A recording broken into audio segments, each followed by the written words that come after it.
আসসালামু আলাইকুম ওয়া রাহমাতুল্লাহি ওয়া বারাকাতুহু। আলহামদুলিল্লাহ ওয়াসসালাতু ওয়াসসালামু আলা রাসূলিল্লাহ ওয়া বা'দ। প্রিয় ভাই বোন, আজকের ভিডিওতে আমরা জানবো ফজরের পরে যে চারটি আমল করলে আমাদের রিজিকের মধ্যে বরকত লাভ হয়। আসুন জেনে নেই সেই চারটি আমল কি কি। এক নম্বরে আল্লাহ পাক রব্বুল আলামিনের জিকির করা।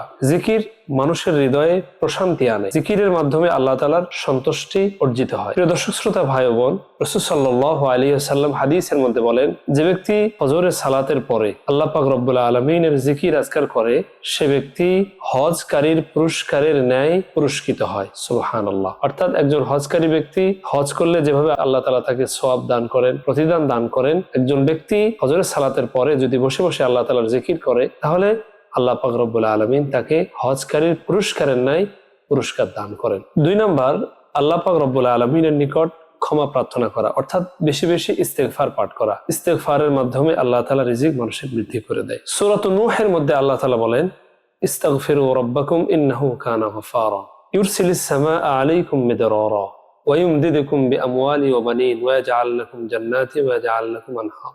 এই আয়াতের মধ্যে আল্লাহ তাআলা রিজিক বৃদ্ধির কথা বলেন। এজন্য আমাদের বেশি বেশি করে ইস্তেগফার পাঠ করা উচিত। ইস্তেগফারের মাধ্যমে আল্লাহ তাআলা আমাদের রিজিক বৃদ্ধি করে দিবেন। তিন নম্বরে সূরাতুল ওয়াকিয়া তিলাওয়াত করা। রাসূল সাল্লাল্লাহু আলাইহি ওয়াসাল্লাম বলেছেন, যে ব্যক্তি সূরাতুল ওয়াকিয়া রাত্রে অথবা সকালবেলা পাঠ করে সে কোনোদিন দারিদ্রতার মুখোমুখি হবে না।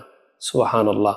এই আমলটি আমরা করতে পারি, কারণ আমাদের রিজিকের অভাবের শেষ নেই। আমরা সবাই রিজিকের অভাবী, আমাদের রিজিক অনেক প্রয়োজন, এই কারণে এই সূরাটি আমরা আমল করতে পারি। 4 নাম্বার, সকাল সকাল হালাল রুজি উপার্জনের নিয়তে কাজ শুরু করা। প্রিয় নবীজি সাল্লাল্লাহু আলাইহি ওয়াসাল্লাম দোয়া করেছেন, হে আল্লাহ, আপনি আমার উম্মতের মধ্যে সকালবেলা বরকত দান করেন। প্রিয় ভাই বোন, আমরা যদি সকালবেলা কাজ করি তাহলে অবশ্যই আমাদের কাজের মধ্যে বরকত হবে, পাশাপাশি আমাদের রুজির মধ্যেও বরকত হবে। অথচ দেখা যায় কি, আমরা সকালবেলা ঘুমিয়ে কাটিয়ে দিই। অথচ রাসূল সাল্লাল্লাহু আলাইহি ওয়াসাল্লাম বলেছেন, আল বারাকাতু ফিল বুকুর, সকালের মধ্যে বরকত রয়েছে। অথচ বরকতময় সময়টার মধ্যেই আমরা ঘুমিয়ে কাটিয়ে দিই। এর জন্য আমাদের জীবনে বরকত নেই, রিজিকে বরকত নেই। আমার ব্যক্তিগত মতামত হচ্ছে, যতগুলো আমলের কথা আমি উল্লেখ করলাম সবগুলির গুরুত্ব রয়েছে, তার মধ্যে আমার কাছে সবচেয়ে গুরুত্বপূর্ণ মনে হয় ফজরের সালাত জামাতের সহিত আদায় করা, এরপরে রিজিক অন্বেষণের জন্য বের হয়ে যাওয়া, ওই সময়টাতে ঘুমিয়ে না কাটানো। আমরা যদি এই কাজটি করতে পারি অবশ্যই আমাদের জীবনে বরকত আসবে। আমরা কি করি, ঘুমিয়ে একেবারে 10টা 11টা পর্যন্ত ঘুমাই, এই সময়টাকে আমরা ঘুমিয়ে কাটিয়ে দিই, এরপরে কাজ শুরু করি, অথচ দিনের